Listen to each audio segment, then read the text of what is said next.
Welcome back students. JCRT monthly assessment मासिक मूल्यांकन कक्षा 6 पूर्णांक है 60 माह नवंबर। हिंदी, इंग्लिश, गणित, विज्ञान, सामाजिक विज्ञान और संस्कृत के सभी प्रश्नों का हल हम लोग देखेंगे। तो चलिए झटपट शुरू करते हैं। चैनल पे आप नए हैं तो चैनल को सब्सक्राइब कर लें। देखिए हिंदी का है, पहले यहाँ पे एक काव्यांश दिया हुआ है, इसको समझना है और इसके अनुसार जो है आपको आंसर देने हैं। तो पहला प्रश्न देख लेते हैं। झारखंड का अवतार किसे कहा गया? तो झारखंड का अवतार जो है बिरसा बिरसा मुंडा और सिद्धू कान्हू को कहा गया, तो ऑप्शन नंबर सी यहाँ देंगे, मतलब ये दोनों को कहा गया। ठीक है, ऑप्शन नंबर सी सही है। चलिए आगे बढ़ते हैं, अगला प्रश्न लेते हैं। सुधा का विपरीत अर्थ वाला शब्द क्या है? तो ये होगा आपका गरल। ठीक है, चलिए आगे बढ़ते हैं, अगला प्रश्न लेते हैं। अगला प्रश्न, निम्नलिखित तत्सम शब्दों के उद्भव का रूप लिखिए। ठीक है, अब देखिए अग्नि को आप लिखेंगे आग, ठीक है। धृत को आप लिखेंगे घी, ठीक है। दुग्ध को लिखेंगे आप दूध, और ओष्ठ को लिखेंगे आप ओठ। ये चारों के हैं, आप इसे नोट कर लेंगे, लिख लेंगे। ठीक है, आगे बढ़ते हैं, अगला प्रश्न लेंगे। चलिए अगला प्रश्न ले लेते हैं। अगला प्रश्न भी आपके सामने मौजूद है। यस, इसको क्लीन कर लेता हूँ। चलिए ये देखिए, अगला प्रश्न है। झारखंड में कौन कौन सी खनिज संपदाएं ज़्यादा मात्रा में उपलब्ध हैं? कम से कम 4 खनिज पदार्थ का नाम लिखना है। ठीक है, तो देखिए कोयला, लोहा,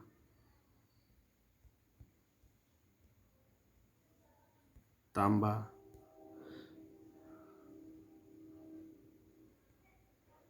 अभ्रक, ये 4 मैंने लिखे जो प्रचुर मात्रा में झारखंड में पाए जाते हैं। ठीक है, आप इसको नोट कर लेंगे, सही से नोट कर लेना बच्चों।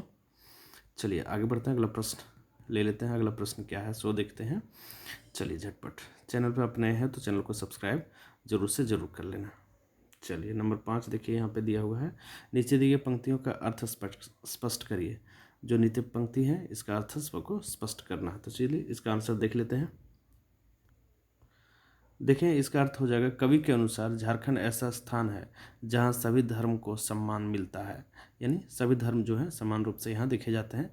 यहाँ साधुओं का साधना स्थल है, यहाँ बैद्यनाथ बाबा के चमत्कार देखने को मिलता है। ठीक है, चलिए इसको आप नोट कर लेंगे। अगला प्रश्न को देखते हैं। चलिए इंग्लिश आ गया, अब इंग्लिश के प्रश्न को देखेंगे। Number 1, in the poem paper boats who races with the boats. तो कौन जो है पेपर बोट के साथ चलते रहता है? तो वो क्लाउड्स। नंबर बी जो है सही है। ठीक है, अगला प्रश्न नंबर 2 देखते हैं।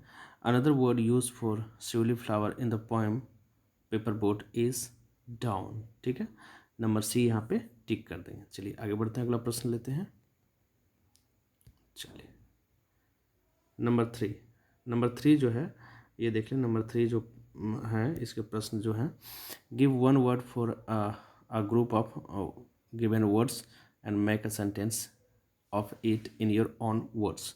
तो देखिए वन हु इज़ पावरफुल, इसको क्या बोलते हैं ये आपको लिखना है और इससे एक सेंटेंस बनाना। ठीक है, तो इसको क्या बोलते हैं? ओमनीपोटेंट बोलते हैं। ओ ओमनी पोटेंट। ठीक है, मैं स्पेलिंग बता दूं, OMNIPOTENT, ओमनीपोटेंट। ठीक है, OMNIPOTENT, ओमनीपोटेंट। अब इससे एक सेंटेंस बनाना है, तो चलिए सेंटेंस भी यहाँ पे बना देते हैं। चलिए, तो ओमनीपोटेंट का मतलब होता है जिसमें सभी शक्तियाँ मौजूद हैं।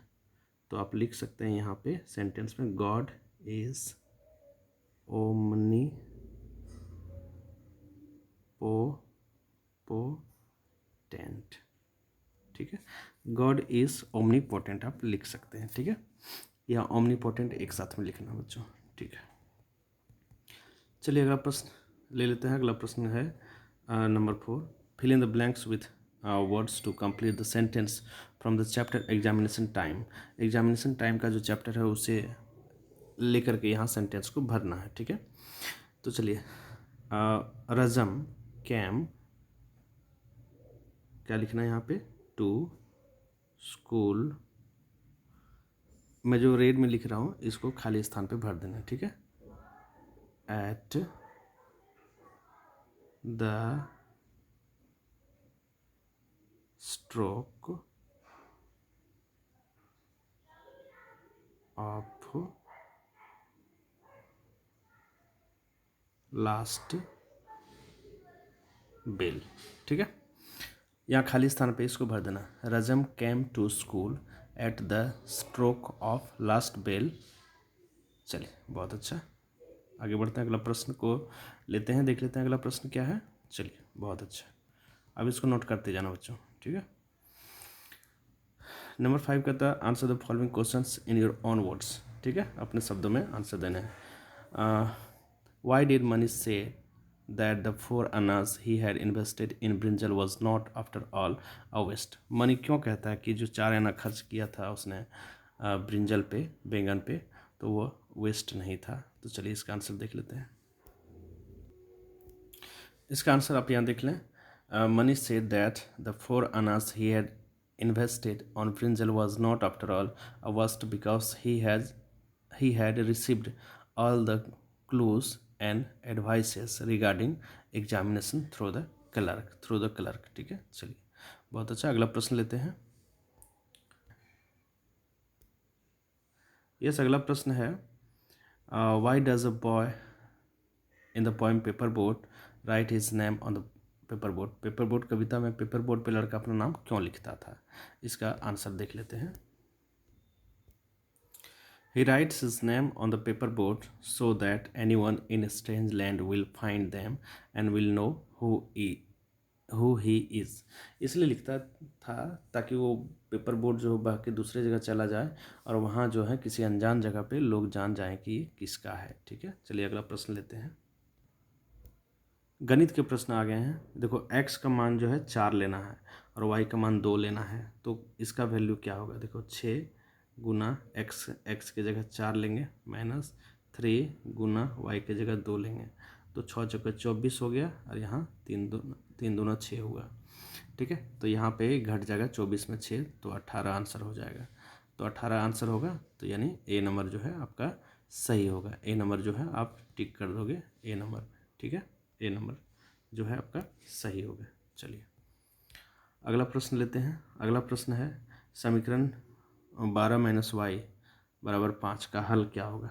देखो यहाँ पे क्या करना ना, 12 माइनस वाई बराबर 5 है, तो वाई को उस पर भेज दो। देखो यहाँ 12 और 5 को इस पर भेजेगा तो यहाँ 5 और यहाँ वाई हो जाएगा, तो यहाँ 7 हो जाएगा, वाई बराबर 7, यानी 7 जो है इसका वैल्यू होगा। अब इसको नोट कर लेना, ठीक है, 7 इसका वैल्यू होगा, ठीक है।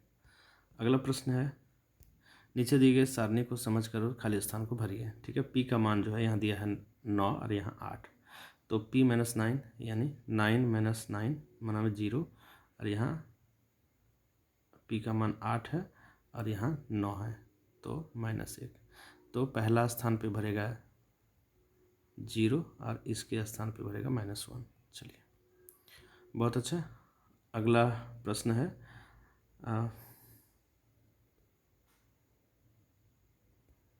मैं एक संख्या हूँ, यदि मुझे 4 से भाग दिया जाए तो 12 प्राप्त होता है, तो बताइए कौन सी संख्या हूँ।